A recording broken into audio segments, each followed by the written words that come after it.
In this video we'll be covering 5 Asperger and ADHD symptoms that kind of overlap. Coming right up.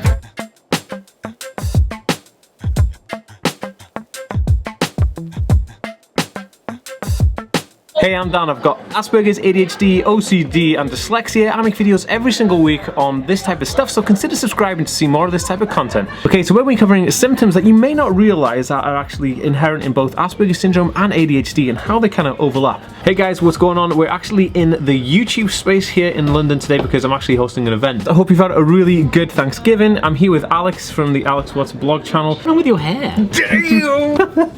I hope you guys didn't get too kind of like into the Thanksgiving thing and now you're so fat you can't move, because I know that's what I do at Christmas time and stuff, so I know that if I had an endless supply of yummy foods, I'd never go off the couch. Anyway, we'll leave that away. This is Alex. Alex's ADHD is a long-time friend of mine. How long have we been friends, Alex? 10 years coming up. 10 years. So what we're going to do today is me and Alex are going to talk about how our kind of different symptoms overlap, because it's kind of cool. Also, Alex has a channel. You should totally check it out. The link is in the description below. Give him some love. Super just starting out and it's going to be really cool. Okay, let's get on with the video. Okay, so at the beginning of every video I read out a comment from one of you guys, so Alex is going to read out the comment just because, why not? This one's from XCON Surfy.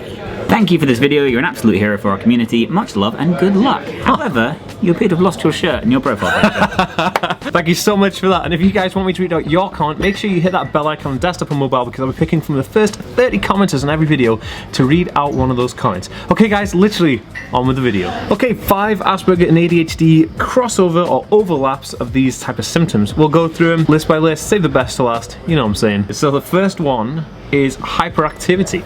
So for me, hyperactivity and Asperger's syndrome is like I'm always super like hyperactive, and if I have caffeine or sweets or anything like that, I just get 10 times more hyperactive. How's this for somebody with the ADHD? For me, it doesn't even require the coffee or anything. I am just naturally running at maximum overdrive. So it's a weird one to do. So like I do stand-up comedy. Now, a lot of comedians can just stand on stage like this, but I have a pedometer, a Fitbit that I wear on my wrist, and I paced up and down the stage 3 miles once.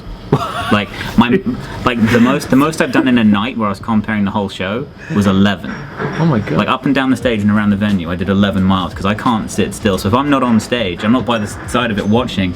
I have to move. And does this beg the question? Does it actually tire you out? Because I know that like hyperactivity in me kind of tires me out, and then I get like super dips when I do too much, and then it'll dip around. I've never found myself going, oh, I've walked too far. Like, no, but I mean, it has that kind of. There must be like a breaking point. Like my body gets tired. Like I can do a whole day out doing stuff, and I'll come home and be like, oh, my legs ache. But then my brain is just like, hey, yeah. How much did Home Alone 2 make?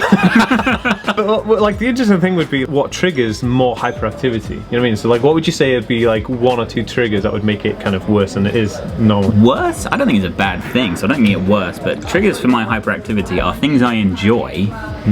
So, oh yeah, so things you get excited about. Yeah, like I every day is Christmas if you put the things I like in front of me. Like, I'm like, let's do this. Yeah. Let's do it twice. So the next one we have, number 2 here, is no conversation boundaries. Now this is quite an interesting one. And I know that like for me, a lot of people, because it's like in Asperger's syndrome, it's social kind of ruling, social conventions, and those unheard boundaries. So I don't know when I'm saying the wrong thing, and I don't know when I should stop talking, or sometimes, or when people, I'm thinking, shit, have I said the wrong thing? But I don't know if I'm talking. So that's how it is experienced from an Asperger point of view. So how would you explain that from you? This is, again, doing stand-up comedy, I don't have a filter. Like, I don't know, no comedy should have a filter anyway, but it's quite a perfect job for you then. Conversationally, I'm also the same. Like, I try and inject humor into situations that do not require it. So I work on a bar, and we had someone join our team, and I said, hey, you look like you own cats, because you look like the lady who throws cats on The Simpsons. Oh yeah. And I was like, you're wearing a dress. I was like, you look like you own cats, and in my brain that was hilarious. I'm sure all you guys can relate to this, because like I've had loads of experiences where I say things and people are like, I can't believe you're so rude. I'm thinking, what's going on? Like, you can't talk to people, but that's like, fascinating. Another guy I work with has like a haircut where it's like half of it's up here, they shave the other side on, and I was like, hey, when are you gonna go have your haircut finished? And he took offense to that, and I was like, So point number 3, or the overlap number 3, would be fidgeting. I'm fidgeting right now. So with Asperger's syndrome, I guess it's more of a stimming. It's called stimming in Asperger's syndrome, where you fidget with things with your hands, or you'll have like a fidget spinner, and it's kind of like a self-soothing thing to calm you down when you're maybe agitated or like excited, or you're kind of nervous or something. So that's from, again, Asperger's point of view. So how would you describe it from a ADHD? I'm not gonna lie, zoned out on that. Zoning out isn't on the list, but there's a bonus for you.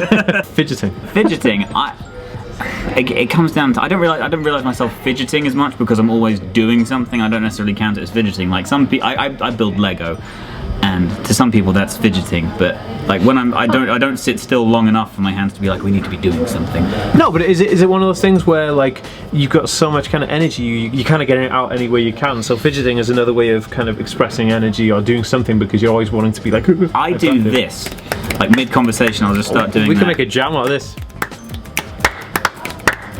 That's a thing I do. Like if I'm trying to think of just something in a conversation, so I don't like there being dead air in a conversation. So if I'll go to a sentence and go, and we should do that. Just oh, I know. So it's kind of keeping that gap also afloat. I can't let dead air happen. Yeah, I've noticed that. Oh, so I got an interesting one because I wouldn't say that fidgeting would ever come into that from my view, but obviously it makes perfect sense. So it's fascinating. Okay, so the next one here we have is conversation deviation. So we're like we are terrible for this. Like we can't stick on the same topic for more than like 5 seconds. I mean, it's amazing that this video is happening, but it's really difficult for us to keep on topic because, like you said, my brain's going 1,000 miles an hour. So when I'm talking to people, I'm always like, oh yeah, and this, and then this, and then this, and then this, and it goes off on a wild track. But we do this all the time. Our entire life is our friendship is based on no way, and then just like a left. Our conversations always just take a left turn, but somehow never come back. Yeah, it never comes back. Kind of we get so far, and then like that's it. It's like we're on to something else, and everything else is forgotten about. And I'll ask you something about Wales, and you'll be like, oh, I know a band in Wales, and I'm like, I know a band from another place that look like Wales, and we're like, Wales swim. We should go whale watching. No, it's true. It's a very bizarre. It's a very bizarre experience, but I feel like I have the most fun conversations because of it. But I guess a lot of people get really ticked off and annoyed about it. I think it's also a sense of our over-enthusiasm in everything in the story. So where you'll say to someone, "Oh, I woke up today and I went to Tesco and I got some sandwiches." And the story that we'll tell was like, I woke up today and I was like, I need something in my life. I need to get that. Because yesterday I was doing this thing, then this happened, and I woke up today and I was feeling hungry. So I was like, what kind of sandwich do I want? Every story is a sub-story. Yeah, every story has like 1B, 1B1, 1B2. And you could write a book on a single trip to the store. Okay, so the last and the fifth Asperger's and ADHD overlap here, the point we'll make is the addiction to high calorific foods. Now I did a video similar to this on autism and junk foods and the reasons why, but I thought I'd reiterate in this one because it's such a fun one to cover, and is that people with Asperger's syndrome are always addicted to high calorific foods like junk food and high calorie foods and loads of sugary foods because it gives them a lot of energy to go and do all those things because their brain's moving 1,000 miles an hour, so they're trying to cover all that with energy. So how would you relate this from an ADHD point of view? I start every shift I do at my job by getting some Reese's Pieces nice. And a Dr. Pepper, because I know that it's a busy bar, I'm going to be up and down anyway, and we can go till like 3 o'clock in the morning, and I'm just like, I know my body's just gonna like burn through everything. So, and then I have to do a walk home, so I'm like, I need to like top up my body. It's kind of like a battery fluid, isn't it? It's kind of like constantly keeping up like with something. You've tried desperately to get me onto some healthier stuff. I'm setting my way. Anyone who knows me knows I'm really into green juices. I tried to get Alex onto green juice. It wasn't happening. But no, it's fascinating, and I think those kind of. I can tell you why that didn't work either, because when I went to a supermarket to try and buy like green stuff, I was like a magpie. I was like, yo, I need to go over there now. Like where's the all the glittery things kind of, again, it's like the conversation deviation. It would be like a mission deviation, so you can't go to the store and just buy that one thing. It's like yeah, that's pretty much exactly how I work. Cool. I hope these kind of 5 Asperger and ADHD overlap tips kind of opened your eyes to the overlaps there and helped you kind of understand. Maybe you relate to those. That'd be super cool if you leave a comment in the comment section below. That'd be really, really awesome. To learn more about Asperger's or ADHD, click that subscribe button above here. If you'd like to see my last video, it's over here. And if you want to see Alex's channel, it'll be linked somewhere around here in the description below. I'll see you next time, guys. Peace!